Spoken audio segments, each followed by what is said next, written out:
Hi, everybody. Welcome to Mormonish. I'm Rebecca. And I'm Landon. And we have one of our favorite reoccurring guests who seems to be everybody's reoccurring guest. Isn't that right? Lila Tueller, how are you today? I am good. How are you guys? We're hanging in there. I think that's all we can say, I know right? you've been busy. Yeah, I just watched a podcast a few minutes ago that you were on, Rebecca. You just never stopped, do you? I always wonder if people can figure it out because they'll go, wait a minute. She wore that shirt on the newscast. I wonder if she taped this episode right after. On this the answer is yes. Yes, you did. Yes, you that's did. Right. For anyone that's tracking my wardrobe, that's exactly it. I'm like too lazy to even change my shirt in between podcasts. Yeah, I wouldn't either. Who cares? Who cares? That's what I say too. So, all right, we have a really timely and interesting topic. It became even more timely since we decided to podcast about it, which is really fascinating the way these things happen. And it has to do with women. It has to do with women leaving religion and a study that came out. And who better to discuss that with us than the lovely Lila? So we're really excited that you're here and Lila actually helped us put our slideshow together by kind of curating social media and going out and gathering some quotes and things that we're going to go through that kind of represent some of the different points of view about what we're talking about. So now we're so lazy, we're outsourcing our content to others, just saying, you fix it, you put it together. You should. You work so hard. You got too many things going. You need all the help you can get. It's true. But in this case, I knew that you were on top of it. I knew you were reading that stuff. And so I'm like, she's going to know exactly which ones are the best. So yeah, we all kind of work together on this, which is great. So if you can pull up our slides, Landon, we will dive right into this. Because I've had this on the back burner for a little while, but I feel like it's even more relevant than ever. Because what we're going to be talking about is a new survey finds that young women who were formerly more religious than on average than men are now more likely to leave faith groups. And so two different articles covered this. One was in the Deseret News, and the other one was in USA Today about how Americans are becoming less religious overall, but none more than this group. And they are talking about young women. Is that surprising to you on the surface at all, Lila? No, it's not. Although I think historically women have been more faithful, I should say, more wanting the community and the sisterhood of a faith, of going to church and seeing their friends there. I think that's been more important to women maybe in the past. No, but I think things are changing. Clearly. Yeah, no, I think things are changing. I think that's exactly it. And I mean, what do you think, Landon? I think when I look like a typical LDS ward, the men, they get the satisfaction from the callings, the power, that kind of thing. The women, I think more the community. Is that how you've seen it? I think I shouldn't say anything on this. Oh, okay. Landon's not going to open his mouth. I'll let you two women talk about this. I probably ought to put a disclaimer out that because I have a male appendage, anything I say does not come from God. Okay. Peter. We're like 3 minutes into the podcast and you're already mentioning. We're already there. Not very well. So, no, it's true. But you know what? That's sad often that men try to get involved in the dialogue and the conversation and often kind of shut down a little bit, so there has to be some give and take. So please feel free to dive in. I will say I can absolutely understand why women would leave this church. There you go. Yeah. It doesn't come as a surprise to me at all. In fact, I would say what took so long might be. No, I know. Well, that's a whole other podcast, the reasons people stay. And we're going to touch on that a little bit too. So let's go on to our next slide. We're just going to talk about the article a little bit, and then we're going to get into some real posts by real women kind of reacting to this, because as I often do, put things out on social media to kind of, take the pulse of people, what they're doing. So do you want to read this one, Lila? Sure. Americans have been disaffiliating from organized religion over the past few decades. About 63% of Americans are Christian, according to the Pew Research Center, down from 90% in the early 1990s. That's a huge drop. Yeah, that's a massive drop. That's a nosedive. That's there. A plummet. Yeah. Wow. That it is. Meanwhile, the share of those who describe themselves as agnostic, atheist, or nothing in particular has risen to 28%. Wow. So from where was it? I wonder before. Yeah, Doesn't that's a say. good question. Well, But it was it had probably been about males, 1%. especially young men. Yeah. What was it?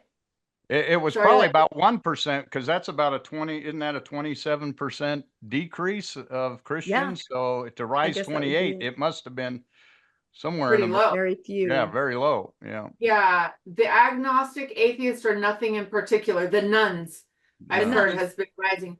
But it had been males, especially young men, leading these shifts until now. Isn't that interesting? Because you have this kind of stereotype, the rebel, the guy, this isn't for me, I'm getting out, that kind of thing. And Yeah. then like if they're in a marriage, the wife's like, no, honey, we have to go to church. That's kind of how that's kind of the stereotype, Yeah. right? There's a Yeah. famous Norman Rockwell painting, I should have put it in here, where and in the 50s, and the husband is sunk down in his chair with a newspaper, and his family is parading behind him with the wife and the kids all dressed up to church, and he's like, For church. Yeah. so yeah, I think that's how most of Yeah. us see it, but it's That's turned on its classic. ear. All of a sudden, it's completely flip-flop. So let's go to our next slide. This is so interesting. Yeah. Flip-flop. There you go. A telling flip-flop. The numbers show that since 2012, the share of young women who identify as agnostic, atheist, or nothing in particular has edged closer to and eventually overtaken that of young men. So that is so surprising, or not surprising. Likewise, the Survey Center on American Life's 2023 survey of 5,400 plus adults found that men represented 54% to 57% of baby boomers, Gen X, and millennial individuals who had left their childhood faith. So 54%. Among Gen Z, however, and this is what we're talking about young women, the pattern has flipped. 54% of those who left the church are female.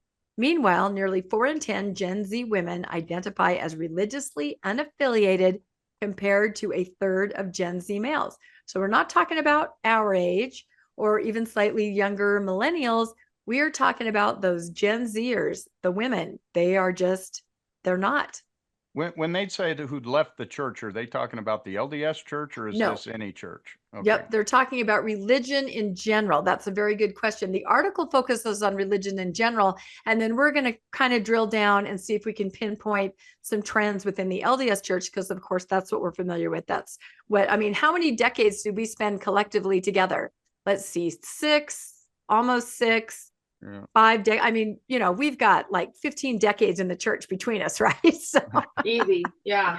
easy. Yeah. That's a lot. Yeah. For those who Yeah. say we don't know our stuff, we do. We Which do. is We like- do. And do. Gen Z is considered what? Do you know what the Yeah, it's date? like 2000. It's the very young, like the Zoomers. My youngest, who's just turned 20 actually today. Oh, happy He always birthday. calls me a boomer, which is not Yes. true. I'm 3 months off from being a boomer, so thank you Oh, very 3 much. I months. missed it by 3 months, but I call him a Zoomer. So I'm like, fine, Zoomer, fine, boomer. Zoomers and boomers. So I think the demographic. Are you looking it up, Landon? Yep, I'm Yeah. looking it up. What age Landon's is on it. It's probably Gen Z? something I should have thought to include, but I didn't. But I know, millennials go from like the mid 80s to my older kids are millennials. So that's like 95. I think that Yeah. Gen 90 Z might be. 97 to 2012 is Gen Okay. Z. Oh, according to okay. this. Yep. Yeah. So I have 2 of those in my Yeah. family. So we're talking like a 24-year-old would be some of the oldest. 12 to 27. Yeah, and then down to 12. And I don't know what the next generation is called. I'm afraid to even ask. So Yeah. We're at Z. So do we start over? yeah, Go to maybe A? we do. I like hurricanes, right? They just name them certain Yeah. things. But yeah, so this is that age group where you can have teenagers, where the teenage girls are saying, nope, not for me. We've all seen that. And you can have a young 24-year-old that's like, nope. And this is the demographic that we're talking about. These are the ones that are just Yeah. kind of opting out. So, and are brave enough to opt out, because I think maybe in our day and with millennials, there were a lot of things that made you go, I don't want to be a part, but you didn't really know how to leave. That was kind of my situation, staying in for decades. I think these young women now are so empowered that they're like, no, that's not for me. And I morally, conscious wise can't stay. I'm leaving.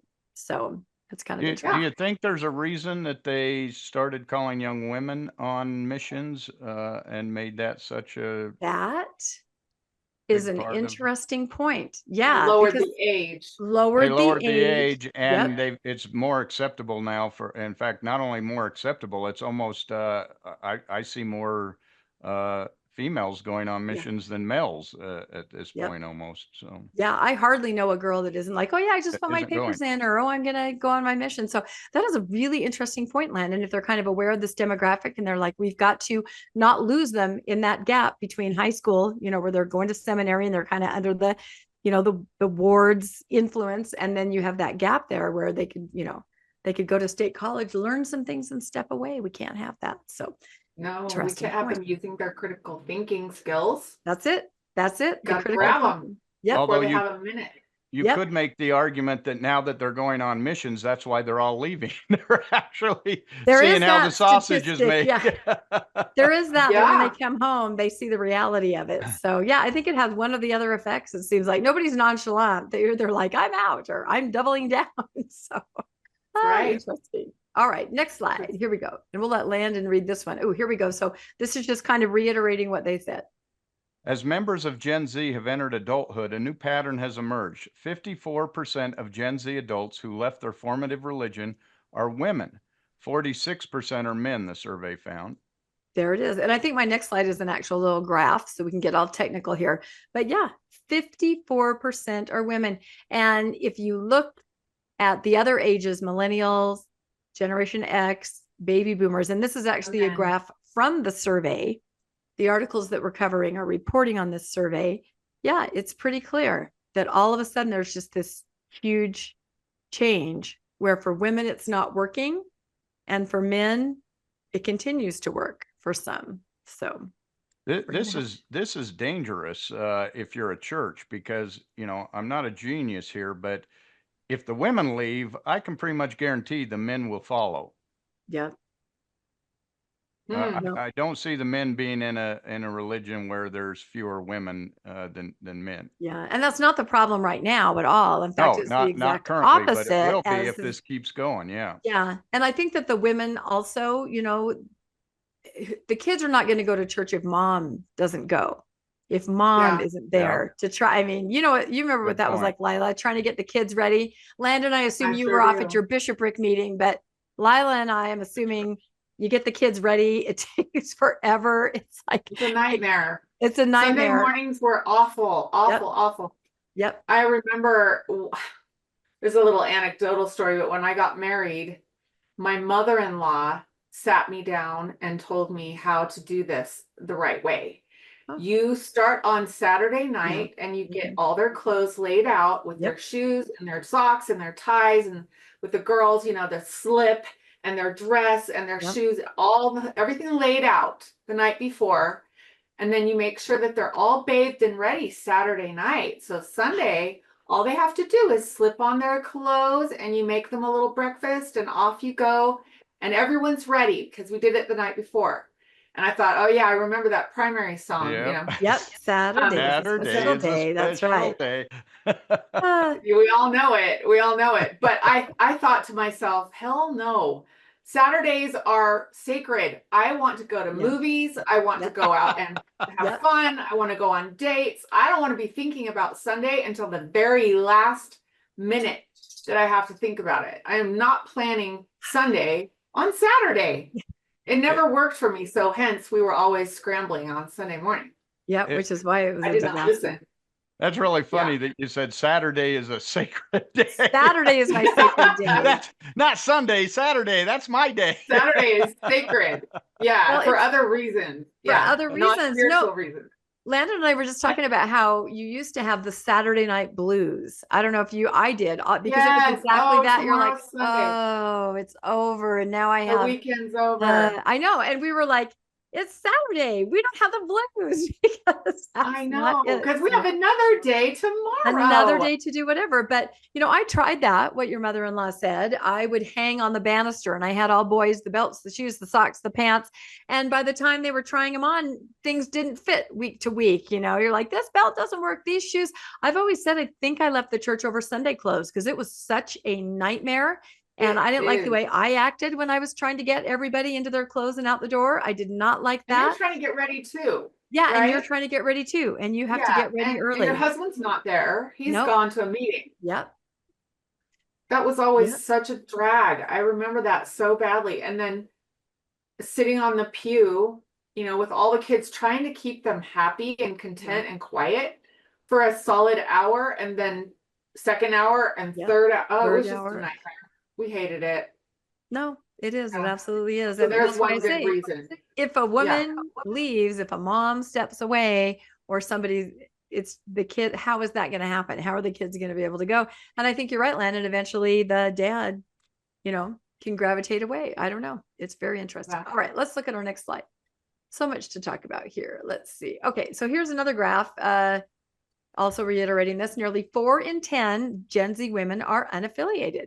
So this is the percentage here. You have women, Gen Z 39%, again, more, and men 34% of the Gen Z. And then you can see as we get to the baby boomers, which I'm practically one. So there you go. Hardly everybody is affiliated. Nobody's going to say I'm agnostic or I'm an atheist or I'm something else. So everybody's pretty firmly entrenched. But boy, that trend's moving fast. I mean, we're talking a couple generations, and that trend is really moving. So this is talking about Americans in general. Right. The baby boomers women are more religious than the men.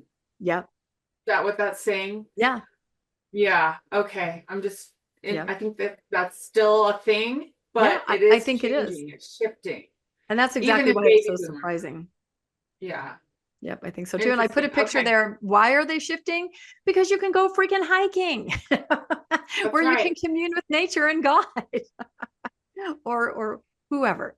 So 100%. 100%. I know. All right, let's go to our next slide. Okay. Lila, do you want to read this? This is from one of the articles. For most young women who leave, it's not about any one issue. Rather, it is a steady accumulation of negative experiences and dissonant teachings that make it difficult or impossible to stay, the report said. Higher levels of education, yes. Career goals and deprioritizing of marriage and parenthood can play a role. Alternately, so too can the economic pressures of parenthood as the cost of living rises. Yes. So I can see how more women are having to work because of the high cost of living. And when you're working, it does two things. I think it makes you more tired. So when the weekend comes, you don't want to go to church.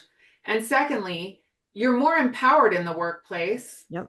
You find that you have more of a voice and you have this feeling of camaraderie with your coworkers. So you don't need the community of the church members so much anymore. If women were all at home not working, I can see why on Sunday they'd want to get together with all their friends. But when you're working, you're with people. So you're getting that need filled. That's what I'm trying to say. Yeah, no, that's a really good observation. I think that's really true, because when you're not working, the church can be your life and your community, because that's what you're doing. But then when you're in the workforce, it's very different. So yeah. And I've done both. I've experienced it both ways. Being in the workforce makes you more independent, and therefore you can deprioritize marriage because of the fact that you have options that women did not have prior to when they worked. So, it's kind of a two-edged sword. It makes parenting much harder when you have to work and raise the kids at the same time, but it also gives you options that you didn't previously have.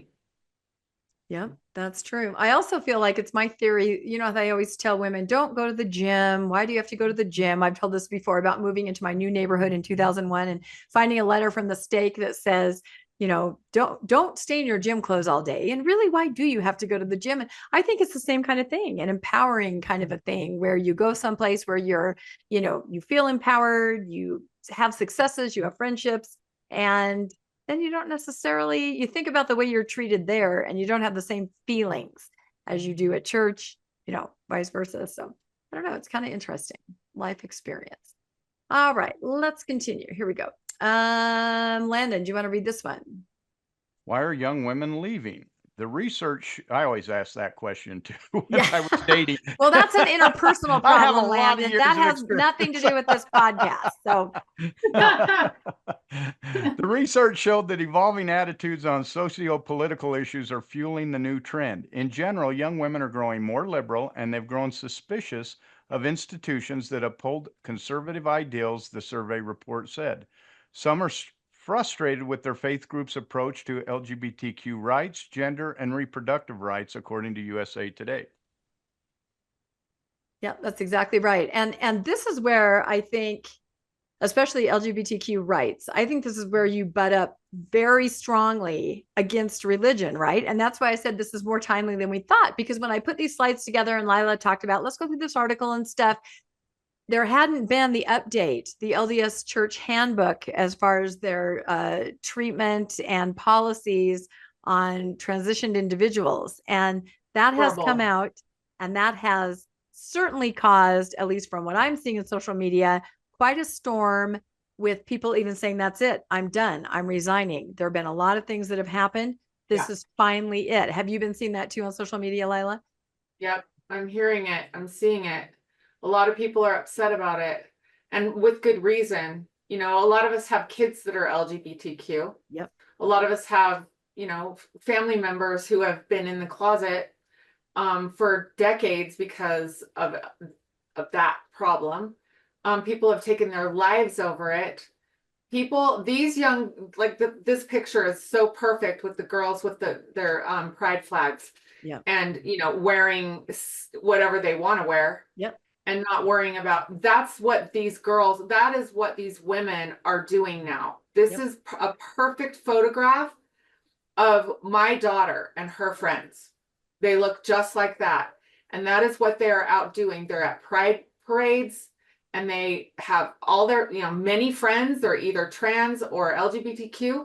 You can't come down with something antiquated like that and expect there not to be a revolt nowadays. Yeah. It's not 1980 anymore, you know? No, and they're just not having it. Like that, you know, they read those statements, they see those updates, and they're like, nope, sorry, that's not. No. I choose my friends, I choose my community over anything that you're telling me. And that's right. This is what these surveys are showing. Any thoughts on that idea, Landon? I think the big change here is birth control. I think with birth control has come freedom for women, whereas in the past they had to be afraid that anything they do could lead to, you know, pregnancy or having a child, which outside of wedlock, which was a social stigma. Mm-hmm. And now they're a lot more free to experience things, whereas guys were always free to do that. Without much consequence. Women now have some choices as well, and I think that has really changed the dynamic. I think between men and women is that they can have that same freedom that men have always. Freedom. Yeah, that's a really interesting observation, because it's funny. Anecdotally, I have noticed that I keep calling them kids. They're young adults in this kind of age bracket are having like one child. It's really interesting. Have you noticed this at all, Lila? I mean, that's not how it was when we were, you know, I mean, for a long time I had 2 kids. There was a big gap between my 1, 2, and then my last one. And everyone was like, he's only got 2 kids. You know, you just felt that, right? But it's interesting. People don't seem to be influenced by that so much anymore. No, like my married kids have 3 kids. That's the max so far. Yeah. Now somebody might change that at some point, but so far 3 is the max, and they don't want to have a big family. Yeah. They saw how chaotic it was growing up. Yeah, well, and financially, everything. Economically right so now, difficult. I mean, you know, my kids can't get in houses, and they're both working. Right. They have good jobs, and they can't get into houses, and it's kind of hard to have 4 or 5 kids in an apartment. Yeah. So right. I think economics has played a large part with both parents working. They're tired enough just trying to keep 1 or 2 kids. 5 or 6 is just not doable. Plus the cost of child care and all of those things are just put it completely out of reach for most young for most young families. Yeah, That is so true. it's a different day. It really is a different day. So, and it's funny because I think you'll see as we go along, it seems like religions are not keeping up with what's actually happening or what the actual needs of people are. And they have almost this fantasy of how it's supposed to be, or it was, and it's not the reality. Is that because they have, is that because they have a different priority than what families have? To the church, the more children you have, the more tithe-paying Baptists, Catholics, Mormons that you have. That's true. When you only have one kid, you actually lose memberships. You know, when two adults have one child, you lose membership. It's going 50%, down. Yeah. It's decreasing. So you have to have at least two just to keep your numbers positive. Yourself. And that's if none of them are leaving, which we know they're leaving. So the numbers don't look good when you start looking at, you know, if 40% of women are leaving the church and they're having fewer children, the future of religion looks like it would be on an extreme downward trend. An extreme trend. Yeah, let's go to our next slide. I think we talk about some of that. So again, why are young women leaving? Gen Z women are far more concerned than previous generations with inequality and scornful of institutions adhering to patriarchal hierarchies, including more conservative churches where women are not allowed to preach or hold leadership positions. Now, it's interesting because this paragraph is from the Deseret News about the same survey. And it's interesting that they choose those words where they say they are scornful of institutions adhering to patriarchal hierarchies. I don't think it's scornful. I think they're just recognizing this is not how it needs to be. This is not how it should be. This is not something I'm comfortable with. It's not scorn, but it's interesting. Those little words just chosen so carefully, right? It's fascinating. Yeah, that's kind of a, shame. You're a little shame. Exactly. Women are less inclined to be involved with churches that don't want us speaking up and don't want us to be smart, said I think it's Monica, however you pronounce that, Rodriguez. What? Mojica Rodriguez. Mojica Rodriguez, 39, who is an activist and author with a divinity school degree. There's a cultural dissonance with young women being told you can do anything and then being told, well, generally, yes, but when it comes to our place of worship, there are restrictions. That's another challenge that these places, religious, institutions are wrestling with.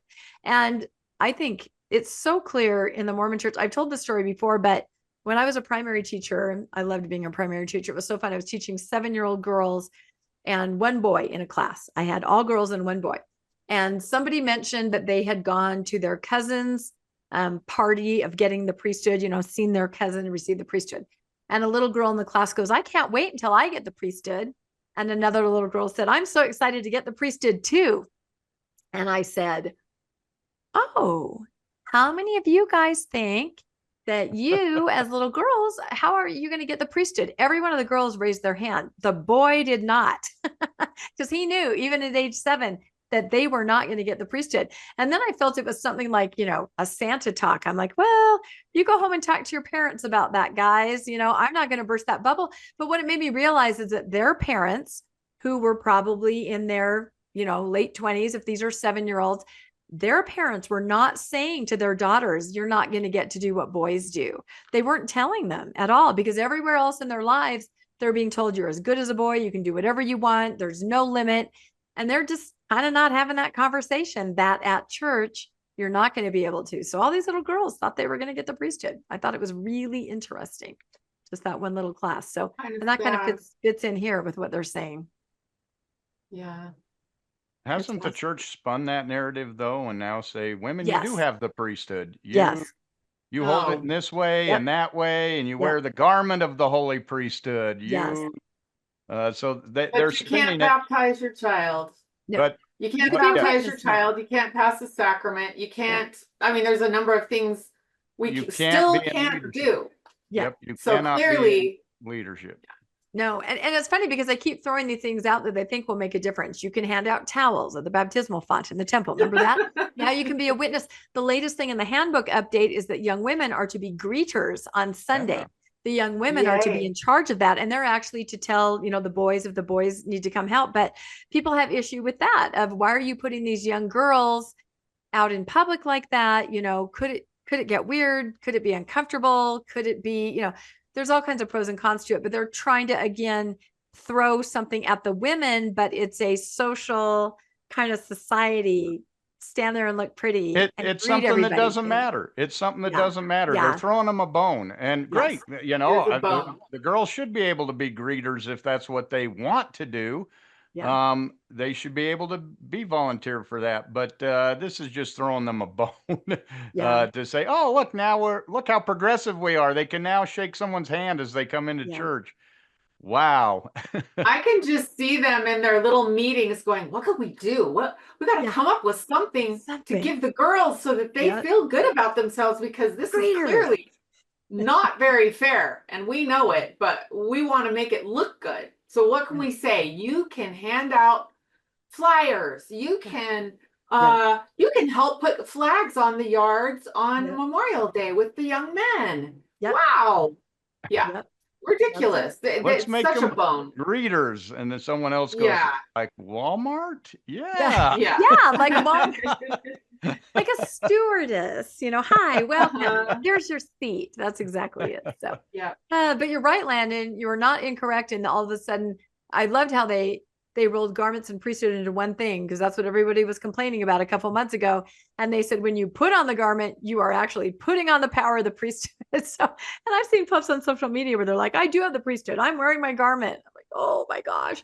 So yeah, they're definitely trying to fight back against that, because I'm sorry you don't have the priesthood. Yeah. Yet. We'll see Show what me happens. one way that the garment is helping you Yeah. have the priesthood. In what way? No. You're not. even the you're still not phrase- putting- Garment of the holy priesthood. We never heard that prior to 2 months ago. No, That was no. not a This is all thing. new. All Yeah, new, right. all brand new. That's right. Don't try to I tell us. think what they miss out on is, I think the garment of the holy priesthood is why a lot of young women are leaving. There's That some is a very interesting cute point. underwear out there for women, and this is not that. This is not No. that. Although I've heard Bad choices. again, the rumor, of the pilot program of the garments that are more like a tank and tank top, not tank, in countries that are hotter. And I've heard this before. So we'll see. Wouldn't that be interesting if that happened? I think all the rest of us would go, are you freaking kidding me? I spent how long? Yes. In those That's kitties. the problem with I know. change. Everyone else goes, what? What are you talking about? I also heard there was a pilot program for 1 hour church. Can you imagine if they did that? That would absolutely, I think, blow everybody's mind. So, all right, I digress. Next slide. Here we go.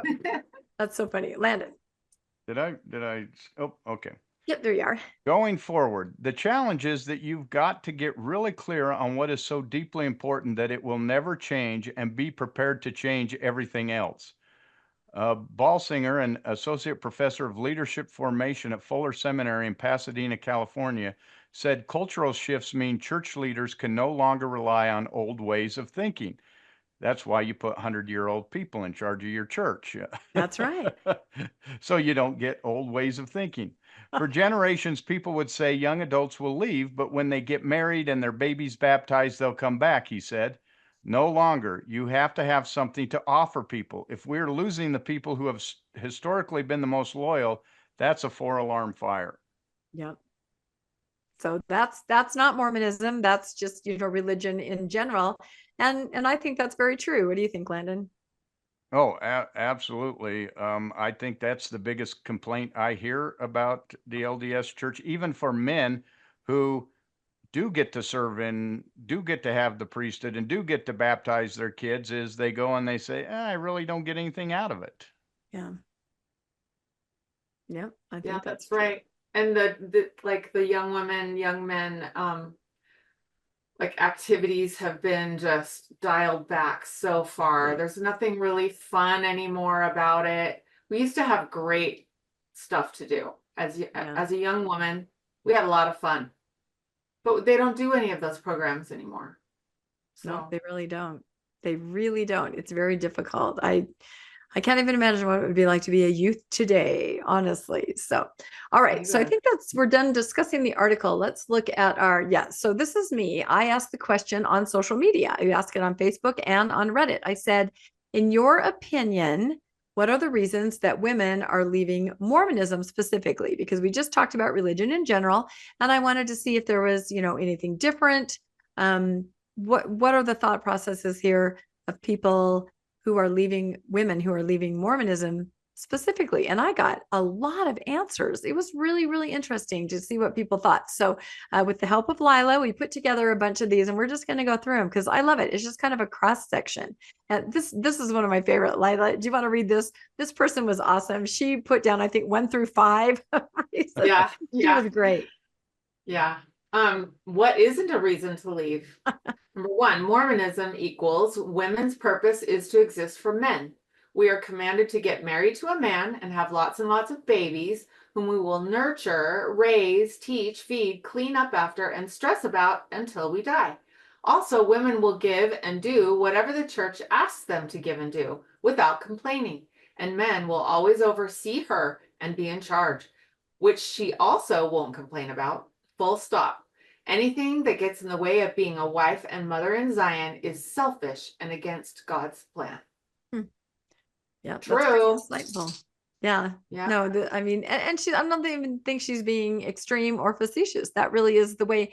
You may not feel that way all the time, but certainly you have, what was it that said at the beginning of the article? It's not one experience. It's just kind of a continuing string of experiences where these kinds of things keep happening to you. And eventually you're just, you just kind of have this mindset where you're like, this is not the healthiest place for me to be. So this particular poster continued with a couple different other numbers. She was awesome. She said, doctrine: women must have no bodily autonomy. Mormon males will determine what she can and cannot do with her appearance, clothing, bathing suit, hair, earrings, jewelry, footwear, underwear.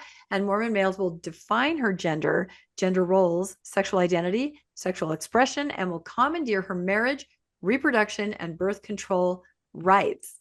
That's a big one. That's a big one to say all that. Really well spoken. Yep. True. This person is really smart. Do you have any thoughts on that one, Landon? You kind of touched on that whole reproduction and birth control rights. That is a really big issue. Well, so far what I'm seeing is the number one reason that Mormon women leave Mormonism is Mormon men. There you go. That's right. That's right, Landon. What are you going to do about that? And I always hear the patriarchy seems to be the thing I hear all the time, and I can understand. And to be quite honest, I think a reason a lot of Mormon men leave Mormonism is because of Mormon men, who have to control every portion. Not every man is the stake president or the bishop or.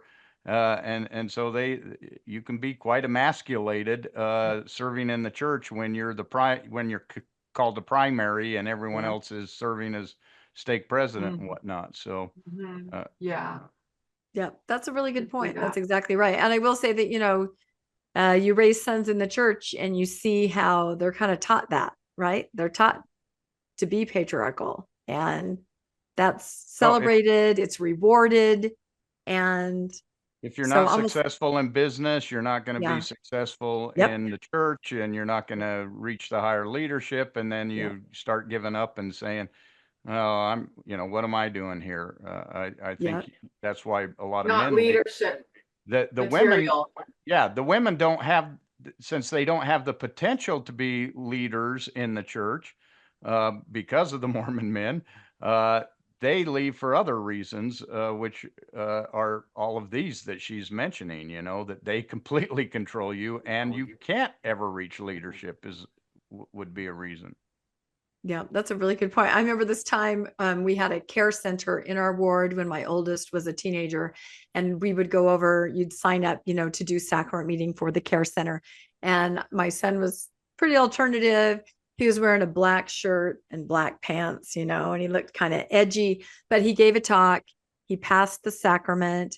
He sang in the musical number. He did all this stuff, right, while he was there with our family. And then afterwards, we're all standing around and we were talking to the residents, and my son was standing right in front of this woman, a resident there in the care center. And she goes, "Can you move aside?" She said to my son, she goes, "I want to meet that young man. He's got a white shirt and tie." That's what she said. And my son's like, okay. Oh. And he'd literally done the whole program. He did the sacrament. he did the, Oh, that's the talk. I know. sickening. And he's just like devastated. And again, people would say, why is he wearing a black shirt and black pants? Whatever. Teenagers are, Who they're cares? edgy. They're expressing their, but all this much older woman saw is, I want to meet that young man over there. He looks like a nice young man, So I agree, boys and girls, they've I'm all so got it rough. sorry. I know. It was really sad. He had really cute, like longer hair, not even really long, just kind of here, but it was, back in the early 2000s. So he just took so much grief about that. Every time he stepped through the doors of church, that's all they talked to him about was his hair. And, Oh, no wonder he finally just stepped away. So, absolutely. yeah. And there he was serving, Yeah.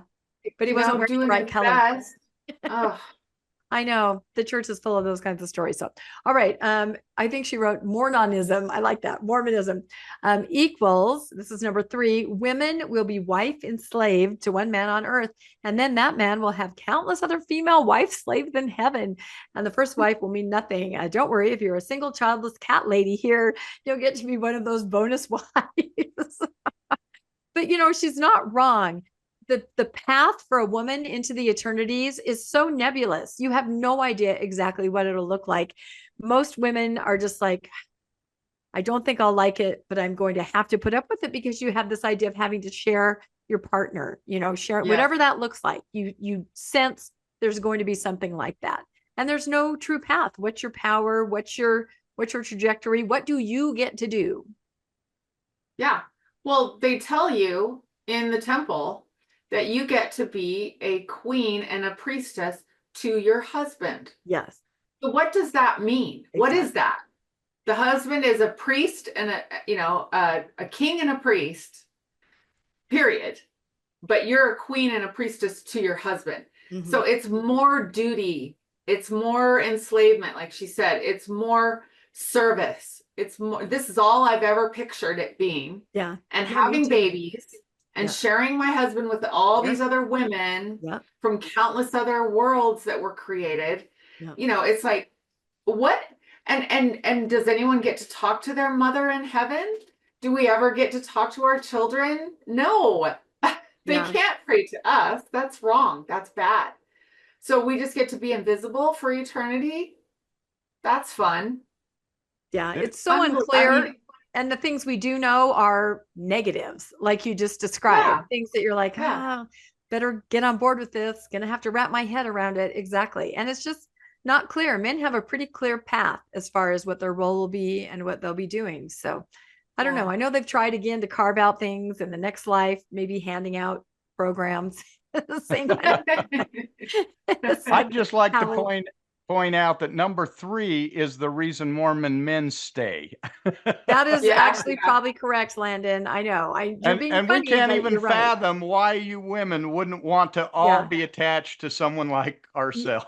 Exactly. That, there is that. And unfortunately, a lot of men take that to the nth degree. And that's where you really run into some really unfortunate situations. So number 4, Mormonism means never forget your place. The men are in charge. And we've seen that over and over. Just last fall, we had the women on the stand. If you remember that, where all they were doing is sitting on the stand to be a role model for little girls and for other women.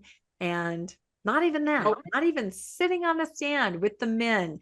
That was just so telling. I mean, I know I made a big deal about that. I podcasted, I think, did we do like 3 podcasts on it? But it was just so telling, not even on the stand. And again, I want to point out here, I think most men recognize soon that, yes, the men are in charge, but it should be the lawyers are in charge, because it's a certain kind of man who gets picked for those positions that are in charge. And I know some wonderful men who are just incredible, Christ-like examples, but they would never be considered for leadership in the church, because they don't have the right career, they don't have the right credentials, they don't have the right pedigree for leadership. And I think men learn this too, but they learn it much later, because I think most men go, oh, I could be a prophet one day, and it's not till they're in their 40s or 50s that they realize, wow, they never pick anyone except the same families and the same lawyers to be in leadership. And then they start to realize that they don't have as much growth as they thought. I think women recognize that right off the bat, that they don't have that potential. That's a really good point. It's true. That's a very That's interesting true. point. All right, let's continue. These, I swear, people on social media, they're so insightful. They just know so much. Lila, do you want to read these? Start with number 5. Mormonism equals, even though the men are in charge, you're going to be doing most of the work, and you better not complain. Yeah, that's kind of true. What good is it to be in charge if you have to do the work? How Right. patriarchal of you, Landon. Yes, just delegate it to the women because they do a That's better right. job anyway. But you have Don't final know that? veto power, right? That's How many right. times have we been in auxiliaries or in presidencies, and you go to the men with an idea and they're like, no, I know you tried to plan That's it, going to but we're cost gonna too do much this. money. Yeah. That's going And to you're cost like, too much money because that's- the boys are going on a trip to Yellowstone for a week. So we exactly. don't have any money left over for you. Yeah, so you can't just go to the park and do basket weaving or something because the boys are going to Yellowstone. Yeah. Well, like I always say, there is nowhere in the church where a woman can make a decision that cannot be overridden by a man. And that is That's absolutely right. true. There is no woman that can say or do anything that a man, even probably a deacon, couldn't come in and say, no, I have the priesthood, you're not going to be able to do that. So, and Gen Z Yeah, and women are yet- recognizing this.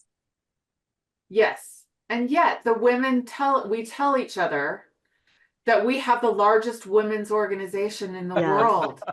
Run by a man. They never say, except the men are in charge. Yeah. Oops.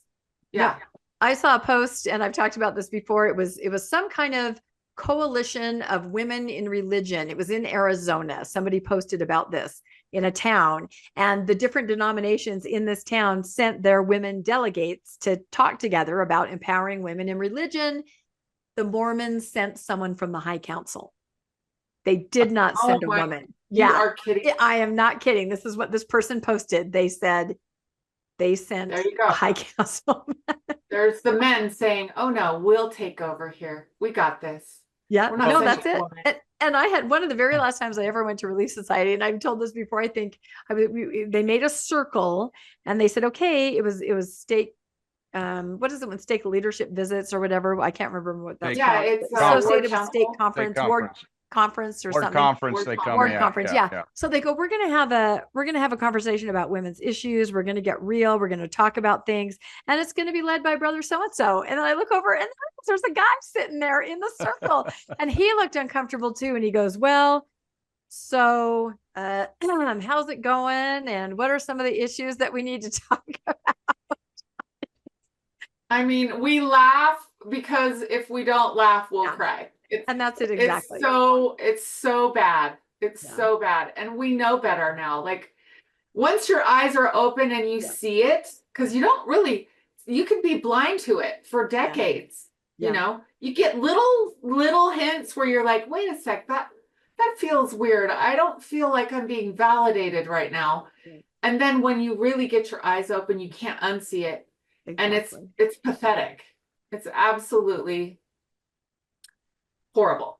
Yeah. And I'm sure in the chat, we're having comments of things. I mean, as a grown woman, I can't even tell you how many times I've been shushed by somebody or told to get to class, things like that. You're just like, yes, what are you doing out here? Kidding me?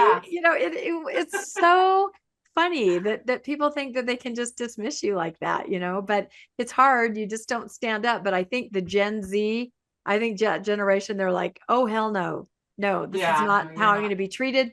I was not raised this way. I'm not treated this way in any other area of my life. This is not going to happen. So, and it's interesting because I think it was last fall also, those guidelines of what positions you need in a ward or what people you need to run a ward. It was kind of like the bare bones. There was not a single need for a woman, not a single need. There was nothing on the chart that, you know, you have to have so many, you know, bishopric members and so many elders quorum. There was not a single position for a woman. The ward could function without women completely. So that's very telling right there. Mm-hmm. But they want us because we do some of the hard work. Because we do yes, we're delegating. You have to have someone to delegate to, I think is the bottom line. You have to. So, all right, number 6. Ooh, yes. Speaking of delegating. Am I still reading? Yes, you can finish the page. Okay, Mormonism equals women who get to become a goddess, will become a nameless, faceless, voiceless, and powerless mystery spirit baby maker. She will get to be disappeared for all eternity. This is what I was talking about earlier. My daughters are in their 30s. They wisely walked away from this misogynistic dumpster fire a decade ago. I'm 58 and finally felt brave enough and valuable enough to stop making excuses for the abusive treatment and absolute shit show playing the role of a woman in this organization. And we are not going back. Yep, those are all in capitals with periods if you're listening. So, and I love it because this woman is my age, and I think you finally do get to a point. It's really hard to explain to people how you don't see things being raised how we were, Lila, in the 70s, a young woman in the 70s and 80s, and you just don't. You just think differently. You just don't recognize it until you finally do. And I think that's why you also see women our age that are finally stepping away, much to the chagrin of a lot of their children. But yeah, I mean, not as many, of course, as Gen Z, but people do finally kind of open their eyes and go, I'm taking something back. Even if it's only for the next 40 years, I'm going to do it. Yep. Never too late to reclaim your life. That's it. That's a very good positive message. All right, let's move on as we work through some of these posts. We tried to grab some that kind of represent everything. So my opinion, having dealt with and seen more Gen Z people, women are much more concerned about LGBT rights. And this is what we read in the survey too. More likely to have close LGBT friends, even if they are not themselves LGBT, and much more likely to question their sexuality or to be bi-curious. I honestly think a major factor is the homophobia in established religions. On a secondary note, the sexism and strict ideas of gender roles and the expectation of children. But in my anecdotal experience, I think a lot more women indoctrinated into religion are okay with the gender roles than they are with the mistreatment of their LGBT friends. In summary, there's a lot more empathy normalized for women. And I think this is very well said. This is great. And this is why I think that this new update in the handbook, as far as trans members, I already know personally 2 people that reached out to me personally and said, that's it, I quit. I've read many more examples of that online too. I think people are going to say, I'm not putting up with that. It's absolutely true. What do you think, Landon? 100% agree with this. I think, women have been treated as second-class citizens in the church for hundreds of years, but they didn't walk away. But it's when they see, amazingly with women, it's when they see other people getting hurt, they get upset. Men, you have to hurt the man before he gets upset, but women, they get upset when they see others getting hurt, and that's what the LGBT policies have done, is hurt their children, hurt their friends, hurt their parents, and they're seeing it, and women don't tolerate that. Yeah, I think that's a good point. Like she said, more empathy normalized for women. And I think that's very true. So we'll have to see what happens with this policy. I'm not kidding. Or these updates. I feel like it could be another November 5th, 2015, where people just say, that's it, I'm done. That's what people are saying. I'm finally done. This is it. I do not know why they did what they did. Last straw. That's it. Exactly. All right, let's keep going through here. There's so many good ones. Oh, this is great. Lila, do you want to read that? Oh, you want me to say the bad You get to do it. You're the one. I mean, Landon can't really do it, and I just read. So doesn't have the same effect when I say it. It doesn't have the same effect. You're right. Okay, I'll do it. I'm happy to do this. Mormonism doesn't view women as equal. And fuck patriarchy. There we go. There you go. Right? I mean, that's so true. They don't. And there you go. We're tired of it. We're tired of it. No more. Yep. And I want my girls, every single one of them. I have 2 of my 4 girls that have left. Yeah. And those 2, I think it's pretty much that. It's also the LGBTQ thing. It's also, just quit trying to make me wear ugly underwear that I don't want to wear. It's all of that. My girls are like, nah, I'm done. We don't need this. Why are we listening to these 98-year-old men or 100-year-old men telling us what we can wear and how we can show up in the world? No. Yeah, it's a big issue. Yeah, and the next statement I think is really true too. Patriarchal BS makes 0 sense to Gen Zers. Yeah, I think just like literally can't comprehend it. Like I said, our Right. brains are hardwired in a different way. Those of us that were raised in the 70s and 80s church, and we just kind of la la la la la. It makes no sense to them. That I don't think they can honestly understand. No. And so they have no problem stepping away. They want no part of it. Next, let's see. You can read this one, Landon. Here we go. Here's a good one. I agree that it's the way we are treated opens the door for leaving. After that, I think it really depends on which religion and then the specifics of each individual. When your opinions are dismissed, you are dismissed to separate meetings. You can't go to stake priesthood because that's leadership. Never mind your calling of leadership. You are told you are responsible for others' thoughts, but don't speak up because we don't want your opinion. Your body is offensive and desirable. Your job of mothering is so important, but also we don't want to see you in the community being leaders beyond having kids, i.e. careers. It puts an incredible amount of pressure on women. Why stay and be submitted to never feeling enough and having impossible standards on top of any doctrine issues or relationship issues? Yep, those are really, really good points. And I often go over on the faithful social media, sites and Reddit just to kind of see what people are saying. And you do see a lot of pain with women as they're discussing things like that. Has anyone else ever felt this way? Why do I feel so sad on Sunday? Why do I feel I'm not enough? Why do I feel so much stress and pressure? And I have a friend who was a stake relief society president, and she confessed to me that she would take a Xanax every Sunday. She never took anything any other time, but just the stress. I personally think it was cognitive dissonance, but just, to get her through the day on Sundays, she knew that she needed something because it was just too Why much. didn't I think of that? Yeah, I never know. thought of that. Yeah, it was funny to me because she's somebody that doesn't ever take anything. She's not like that. She's not just taking that on Sunday she had to do it. Yeah. Situational depression, That's it. To get through the day, got to do something. Yeah. Why am I crying? It's cognitive dissonance. Why I'm overwhelmed. Yep. Why am I? Yeah. It's just so, it's so, but what's funny to me then is this was actually just said to me today. When you leave and you kind of ground yourself and find yourself, people say to you, you're so different. You're not even yourself. You're fake, or you're not. And I'm like, no, I don't think you understand. It's kind of the opposite. I'm finally feeling a little bit more like me. Yeah, that was actually just said to me today. So just kind of smiling. Interesting. What are you going to do? Yep. All right, let's move on. Here we go. Let's see. We have, okay.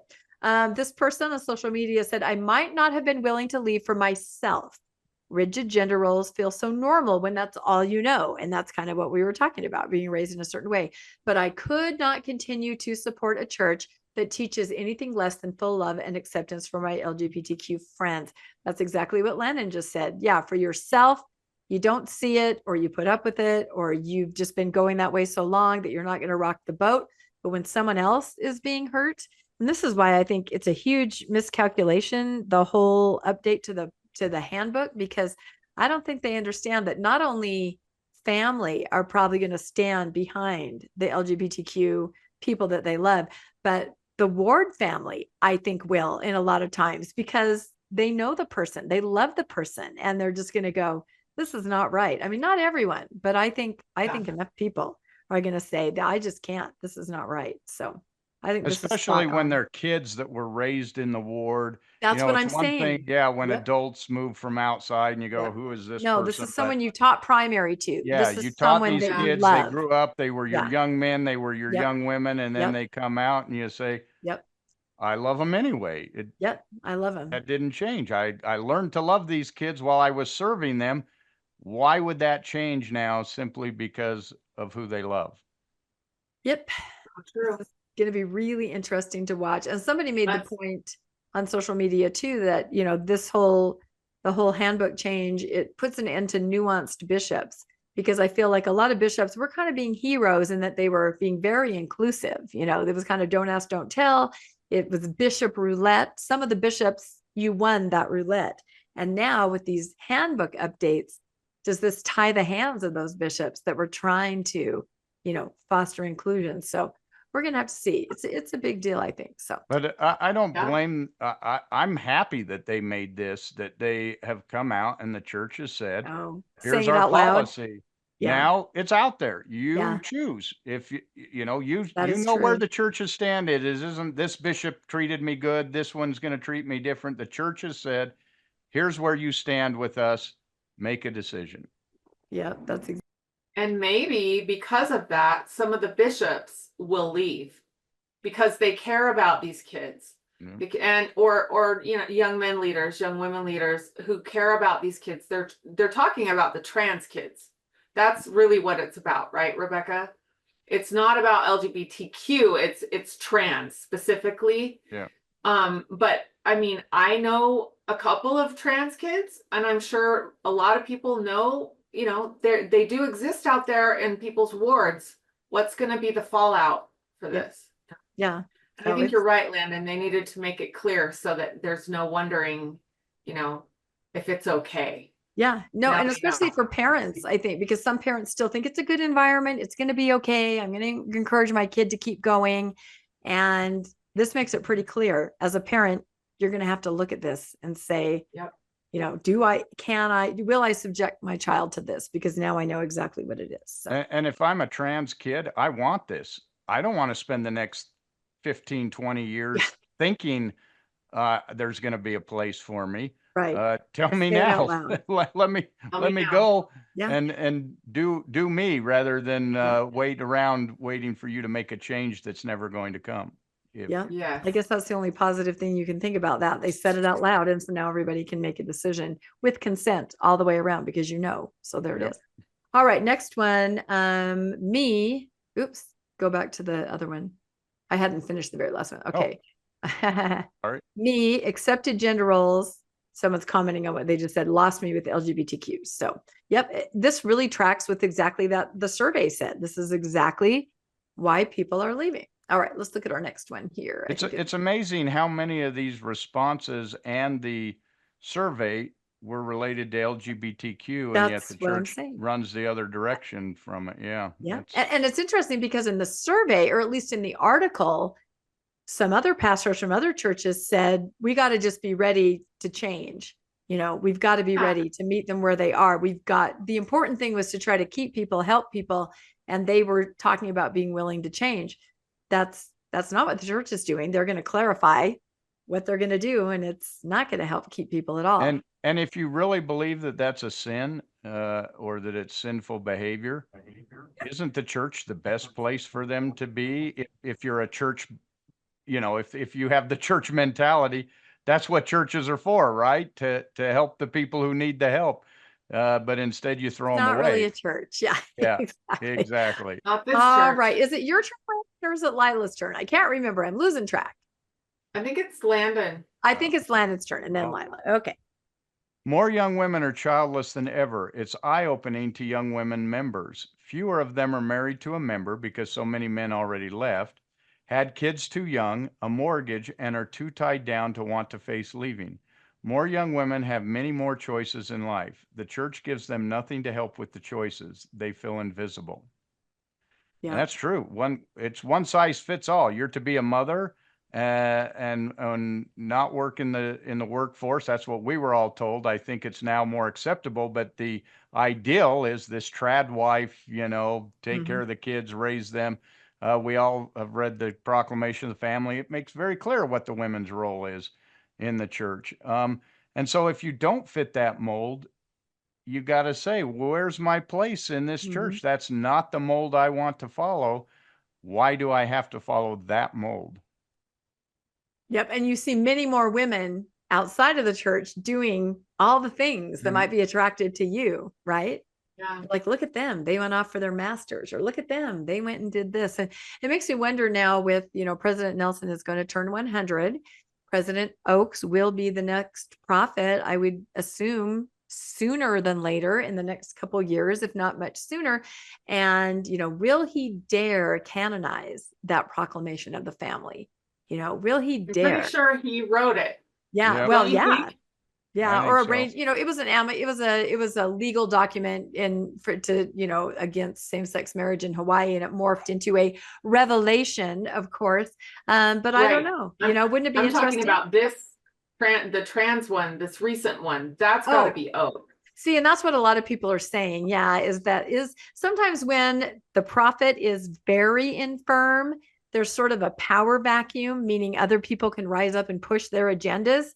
That handbook update certainly seems like an Oaks agenda, and that's what just like the 2015 one was a Nelson agenda when Monson was sick. Yep, you can track it when the top leader is out, then some of the other more powerful apostles are able to push their agendas. So we'll have to see what happens. But boy, if they do canonize or make even more important that proclamation, I mean, that's again saying it out loud, and then that gives people the opportunity to go, okay, all right, I know. I don't have to guess anymore, right? And that's it. So, all right, let's look at our next one. Now I think it's Lila's turn. Here we go. Oh, this was a good one. I like this. Wow, look at that family. I know. I see 1, 2, 3, 4 moms. Yep, 4 moms.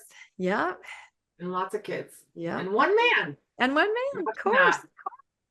Also worth noting that the biggest and most heinous lies and denialism is church history that involves sickening behavior towards women. I also hate calling it polygamy because that isn't what it was. Polygamy implies consent. Otherwise, it's rape and sexual slavery. The very foundation of the church and temples is based on sexual abuse, plain and simple. It was illegal then too, by the way, not different times like apologists say.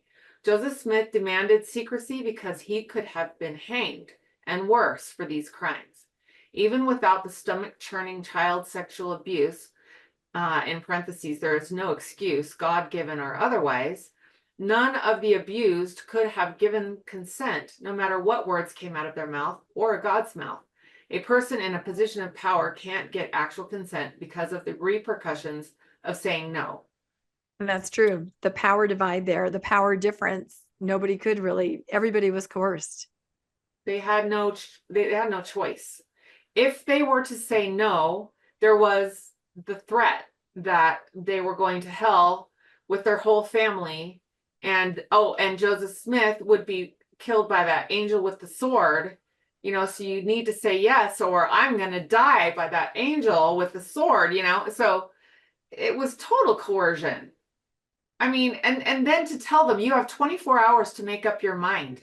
And you better say yes, because this is what God wants for you, So of course they don't sleep for 2 nights. They're freaking out, or all night. They're wondering, what should I do? What should I do? And so they come around to, okay, I'll do it. But were they happy?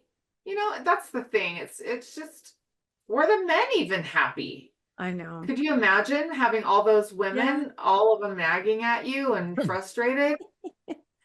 No, it was a bad dynamic for men and women. That it's true. And that's a very good point. Yep. It's systemic from the beginning. That's the issue. I actually looked at this picture and I said, that poor dude.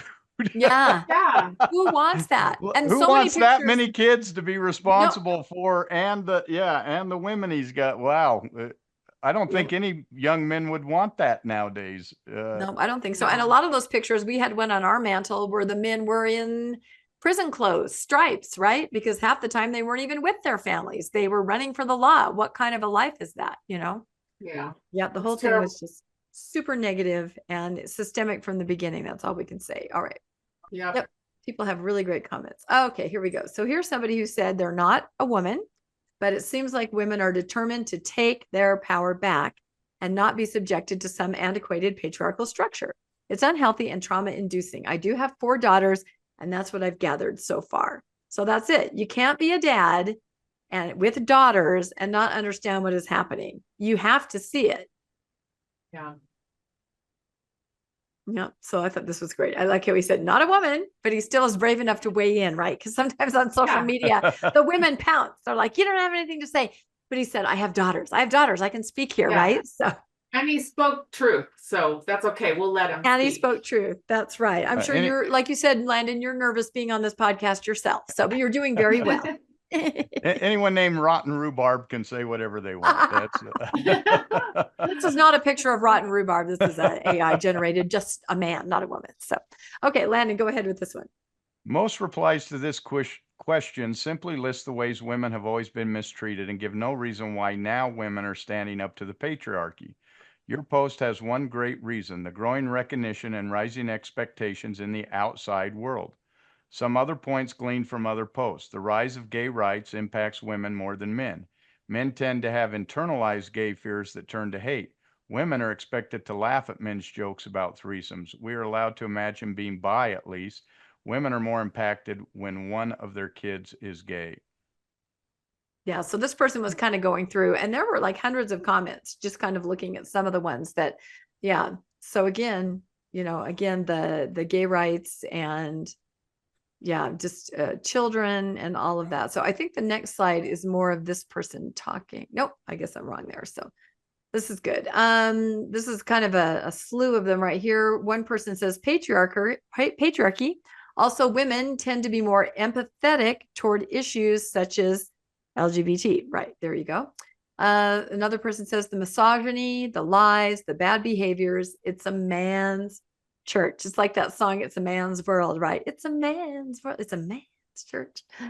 Yeah, that's very true. Another one, a friend of mine actually says, men stay more because of the power they are given in a patriarchal system. That's kind of what you were saying, Landon.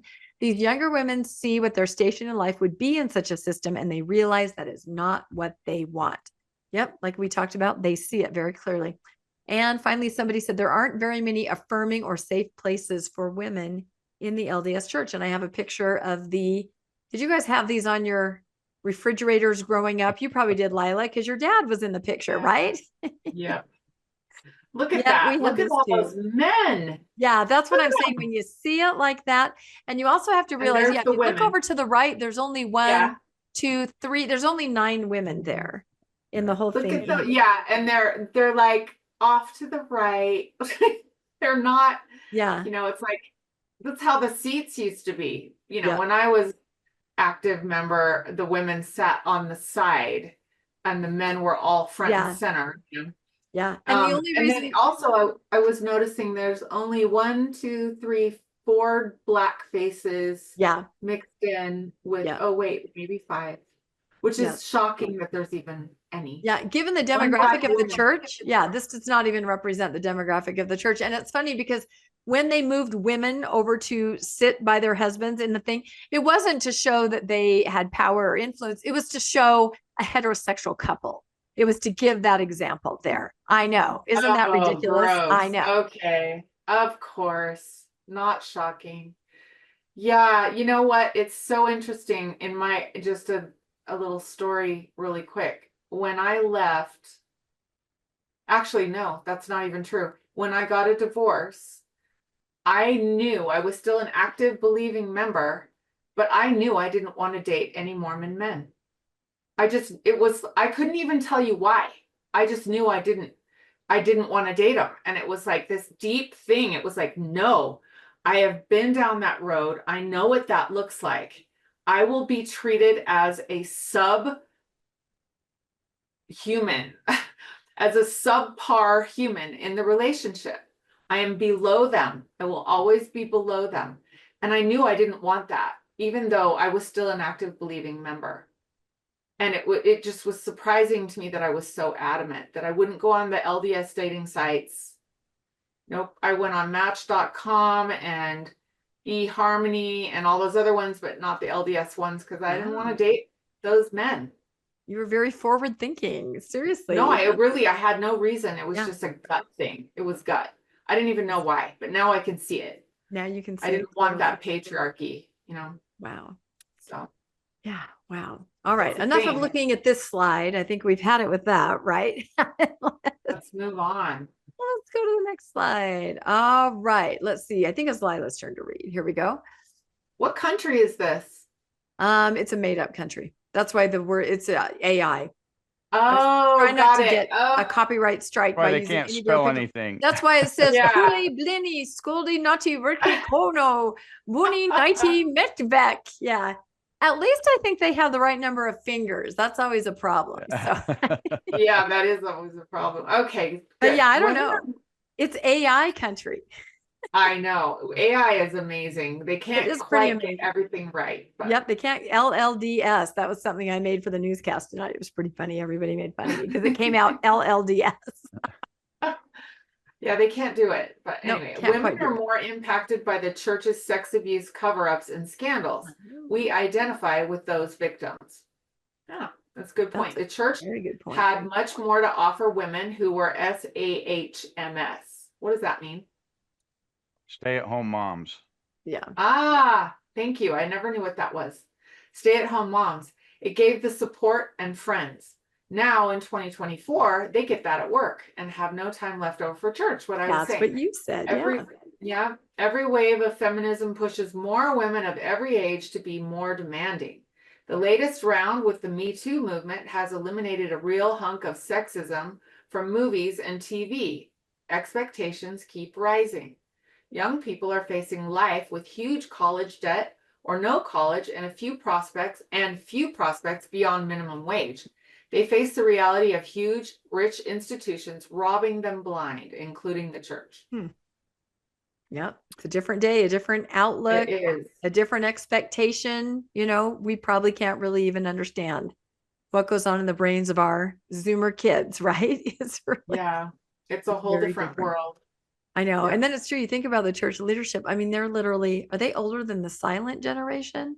Or are they the silent generation? I can't remember what that year would be, but I mean, we're talking just so much older. Just the whole mindset. Yeah. You just can't understand what kids No. these days need, you know, and it has to be that way. Every generation changes and changes more quickly, I think, now than ever before. And when institutions don't change, I mean, President Holland has said we're always about 20 years behind. And that I think he said 15 years ago. I feel like, 40 years. I mean, and proud of it. You should not be proud of it. Not at all. You should be really forward put his foot thinking. in his mouth with that.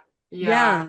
He said the world goes here and we go here. And we go here. Does that mean God is behind the world? I don't understand that if we're directed by God. Why couldn't we be on the cutting edge, the right side of history, which is often the wrong side during the day or of the day that it happens, but it is. Oh, but then we wouldn't need faith, Rebecca. It's all about, right. It's always the answer. God can't tell us the right thing to do. God needs to wait around for us to figure it out. And we're usually late to the party. So, but he won't step in and say, oh no, this is what we need to do, because then, we would be sheep following. I mean, they have all the reasons in the world for us why God's not making good decisions. But again, when it comes to treatment of people, you're just like, what kind of loving God would put his people through that? Come on. So I don't know. Any thoughts on that one, Landon? I thought that was good, especially the sex abuse cover-ups. That's very true. A lot of us relate. Doesn't speak much for prophetic leadership when you're 20 years behind everybody. You're basically calling it prophetic followership in that case. And I always picture that there's a big line of people moving one direction and the prophet's there with the church members behind him, but he's last in line and he's going, come here, guys, we're all going this way, and just follows where everyone else is going. What do you need a prophet for? If he's following, he should be leading, not following. But church should be 20 years ahead of everybody else, not 20 years behind everybody else.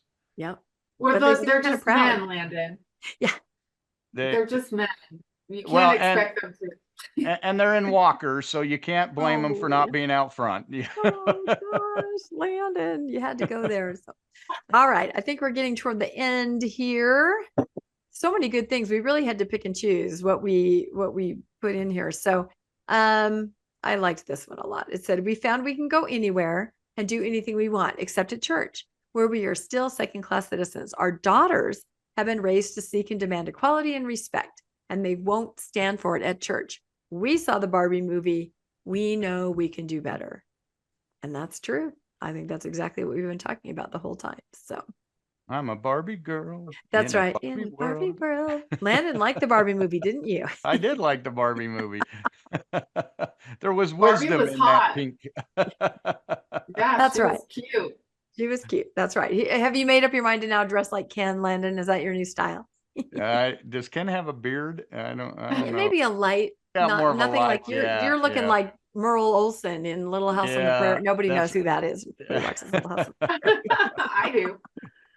I watched Little Funny. House on Okay, the I think Prairie. we have a couple more slides about why people stay, don't we, Landon? If I remember.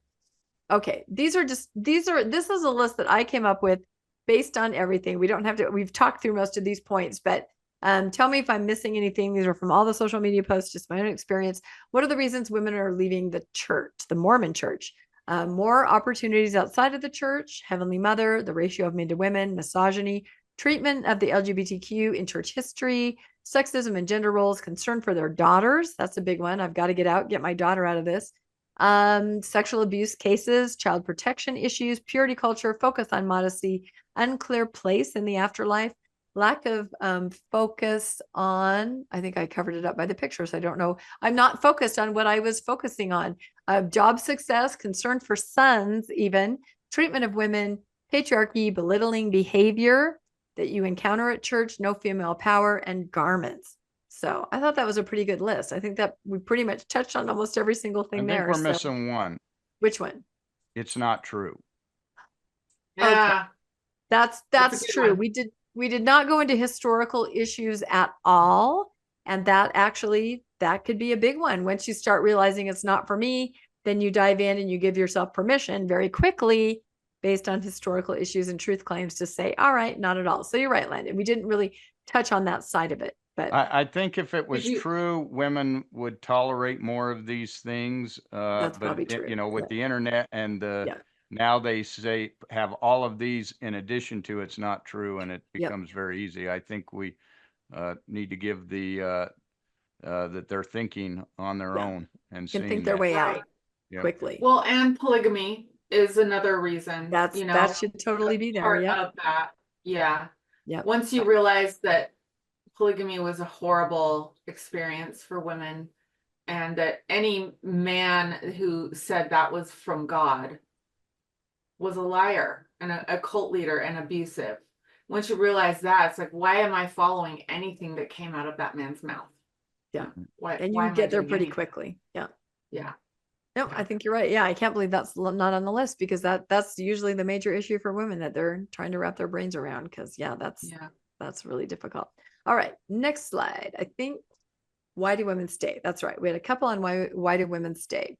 And somebody says woman here. And I can tell you that if you're a stay-at-home mom, especially a young mother, or living far from family, then conservative churches are one of the only places left in the U.S. society that provide access to free childcare and social support for moms.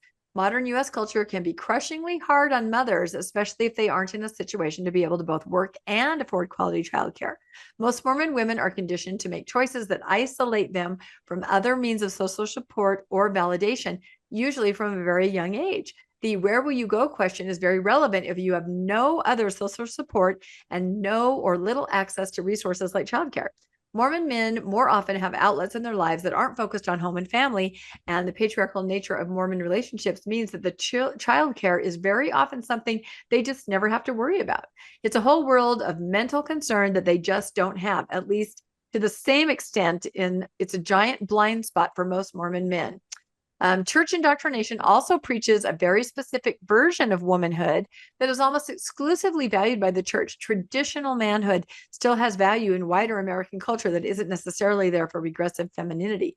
So if you're brought into that, you tend to feel that worldly women have contempt for you and are your enemy. It's another thing that cuts off access to social interactions outside the church. There's also a phenomenon called sunk cost fallacy, in which the more people sacrifice for something, the more committed to it they tend to be. And I can speak to that. I was a stay-at-home mom. First, I was a working mom with my kids in daycare. Then I moved to a new area, a new house, and I was a stay-at-home mom, and it's true. When you're out of the workforce I have a jet flying over me. Can you hear that? Good heavens. When you're a stay-at-home mom, you do lose track kind of what's happening out in the world. I don't know. Were you in both situations too, Lila, or how did that work for you? Yeah, well, we didn't have the internet, when we were growing up. These girls do.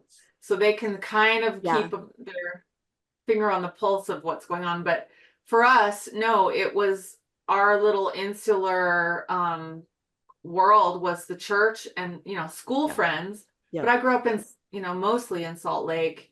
where everyone was Mormon. A lot of people were Mormon in my school, but I did move around some too. And yeah, I think you can feel the church wants to isolate the women so that they're not informed, so that they don't want to work outside the home. Right.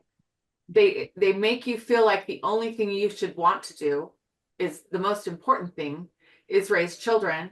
And, that's a lovely, I raised a big family. I love that, but it's not for everyone. Not everyone wants to be a mom.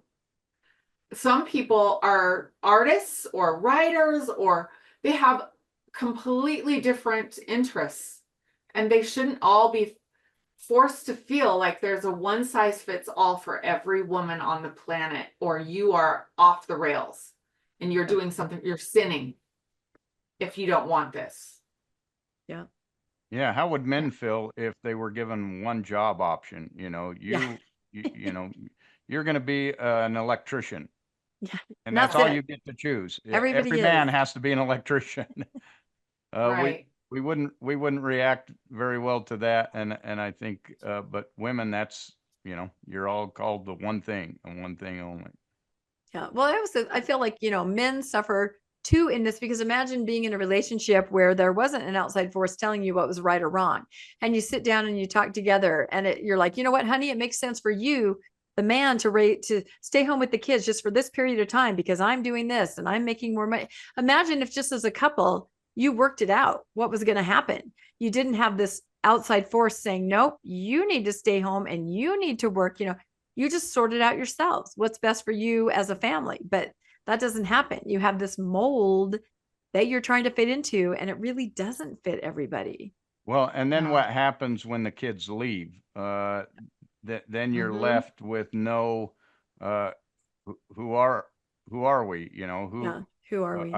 I spent Mormon my whole life women. raising children. Yeah. And now I have no skills for the workforce. What do I do?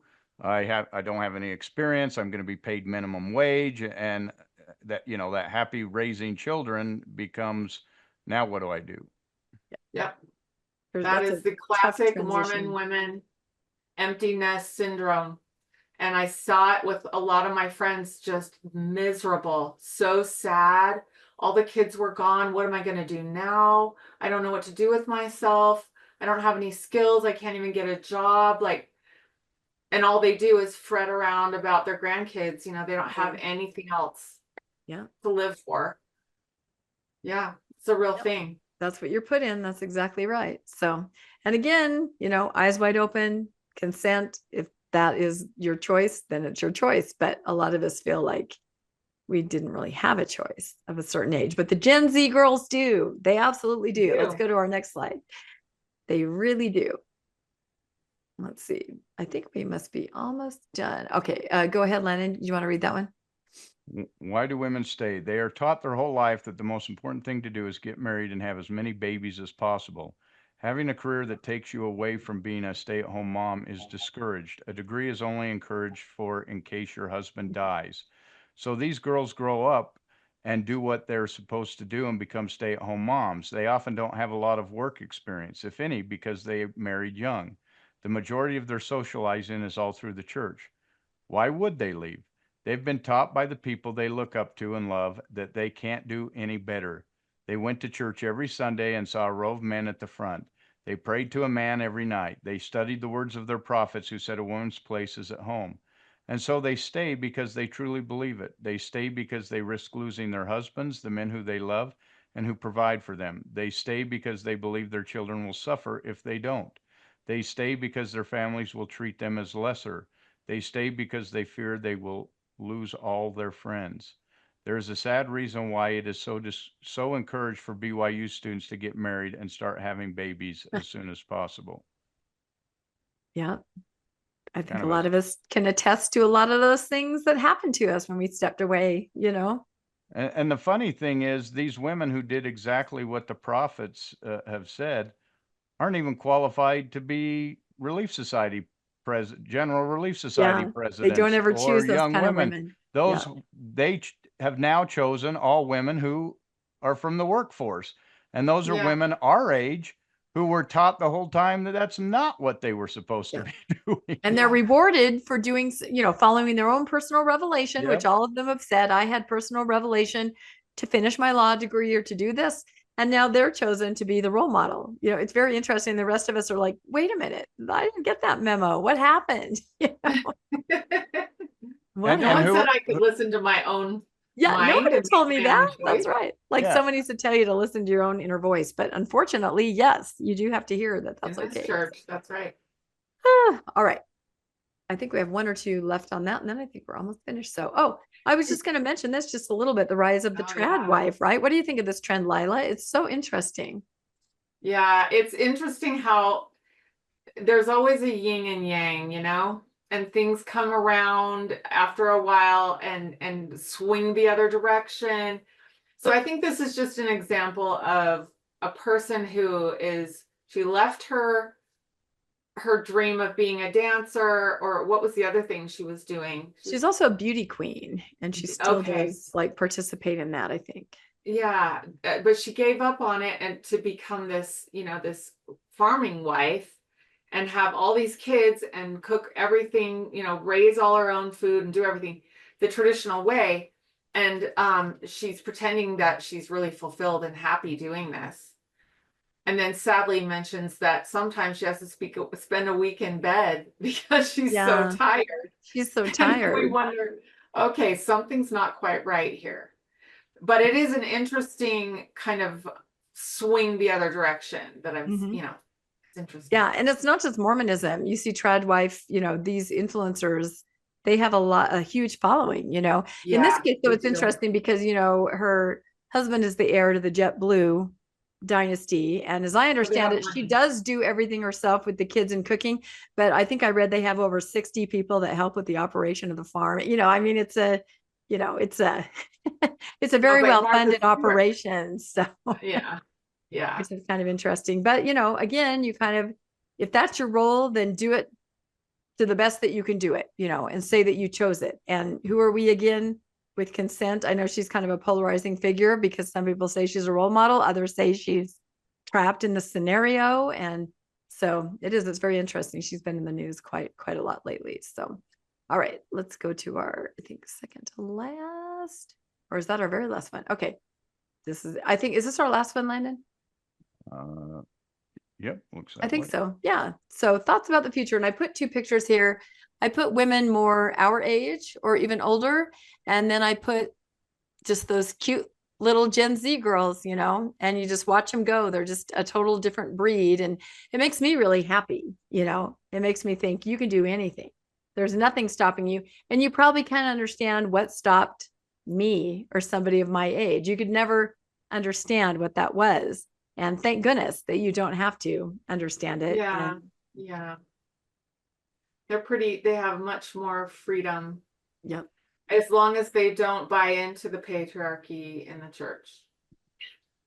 Yeah. But it's hard. Those messages are really strong, like even stronger. And a lot of them geared toward women, I've noticed, and geared toward girls. Because I think they realize, and you've talked about this before, Landon, that, if the women go, the men go. If the women fall away, the men may stay, but it's harder, especially if kids and wife go. The women really, I think in all religions, are kind of the backbone, getting people to go, holding down the fort. I think that's just how it is. Any final thoughts from you, Landon? I just think the world's changing. I think it's going to be a whole different world 20 years from now. And I don't think a church that holds to conservative values, as expressed by octogenarians and what are the 90-year-olds called? I can't even remember that term. Nonagenarian. What do you call when you're 100? Centenarian? Centenarian, yes. How much older can they get? I mean, honestly. They're not going to put up with that. And the church isn't going to change at the rate that these women are changing. And I think that's going to be a problem. Yeah, I agree. I think we'll just have to see what happens in the future. So, well, this was great. I thought it was a good discussion. I love it when we can kind of data mine social media and just kind of, display ideas from other women. I hope that some of you watching saw yourself in the comments. I think probably I did grab some from some of our really, really smart viewers and listeners, because you guys are just awesome. But yeah, this is a really timely topic. And with all the policy changes and things coming out, that the church is saying we're a month away from General Conference. That always has a lot of, this is going to be an interesting one, especially if we do have a new prophet, which we very well could in the next month. And who knows what's going to come down the pike next, and what the reaction, especially of this group, the young women, Gen Z, what the reaction is going to be. And I think we can all kind of watch that, maybe learn from it. And I think it bodes well for the future. We'll see what happens. But anyway, please comment. Let us know what you think. Are you a Gen Z? Do we have any Gen Zers that watch us, Landon? Probably No. not. Landon's We like, have the no, not at all. octogenarians and century. They're like, you and Landon are like as old as our parents. We're not going to watch you. So that's probably true. Comment and let us know if you're a Gen Z. Probably not. Yeah. Yeah. They're probably not even, I hope that they're not bothering with a lot of religious stuff. Exactly. Yeah. Me too. Yep. They don't have anything to deconstruct. Your whole life is in front of you. Go. If you're watching, go. Get out of here. Go, go, go. Yeah. Go do you. Go do it. The future's bright. That's it. So yeah, please comment and let us know what you think about this topic. Really interesting and really timely. And especially I think in the next couple of months, we'll see some maybe even more big changes. Really interesting. So please like and subscribe to Mormonish Podcast. And if you'd like to be made aware of when new episodes come out, you can hit the notification bell if you would like to help financially support the podcast. We have links in the show notes, as always, to Donor Box. We're finally a 501(c), and we absolutely appreciate everybody that does help us. It's just wonderful. We get these little emails that say, you got this donation, or this person made a monthly donation. And it just makes us feel so happy every day that, we can make a difference and that people are behind us and want to help support us. So thank you, everybody. Again, links to our merch store. Where's your mug, Landon? You haven't had it for a while. Is it in the dishwasher? This is my mug. It's somewhere back there. Yeah. Anyway, merch, links to the merch. There you go. He's got some kind of mug on the show notes. You can check that out. And again, thank you, Lila, one of our favorite returning guests. Always have really good comments and lots of good stuff. Thank you for inviting. Do you have any projects or anything you're working on that you want to tell everybody about? You're always so creative and do so many things. I do. I have something I'm working on, but I'm kind of waiting a little bit longer before I talk about it. Okay, that's cool. That's like a teaser. I love it, everybody. It's a teaser. Well, what is Lila it's really not in this genre. Oh, so I do have other interests besides post-Mormonism. And thank goodness. It or not. Yes. Yeah. So I'm kind of doing a project right now, almost finished with my first one. So we'll see how that goes. And then I'll let you guys know. But yeah, other than that, I'm always designing fabric. So that's an ongoing thing that I do, which I love to do. These are the things that I wanted to do while I was raising kids. And so I had to shelf a lot of my what I wanted to do. Right. You know what I mean?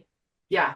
That's what happens when you're a mom, and some of that's as it should be. Right. Yep. But now I get to spend more time doing what I want to do, which is great. And you do it very well. So that's great. Well, we will be excited to hear about your next projects when you're ready to share. And that's awesome. So thank you again, Landon, for co-hosting and being brave enough to be on a podcast about the patriarchy. I learned a lot. I'm going to be a trad dad. I think I'm going to work on a trad You're kind of looking like a Grow trad the beard. I'll chop my own wood. Yeah. I was going to say, do you have like a stump and an axe right over there? I feel like after we get off the podcast, you're just going to put on some flannel and start, hitting it or something. I gave up on my dream of being a beauty queen, so I figured I ought to be a trad dad. So a woodchuck behind you. I feel like there's some kind of forest animal. So anyway, we have too much fun here. Thank you, everybody. And we will see you next time on Mormonish Podcast. Thanks. Bye-bye. Thanks for joining us for another episode of Mormonish. We really appreciate our listeners and would love to hear from you if you have a story you'd like to share. You can email us at mormonishpodcast@gmail.com. You can also find us on Facebook, Instagram, and on our website, mormonishpodcast.org. And don't forget to look for us on YouTube and like and subscribe. Keep joyful, everybody.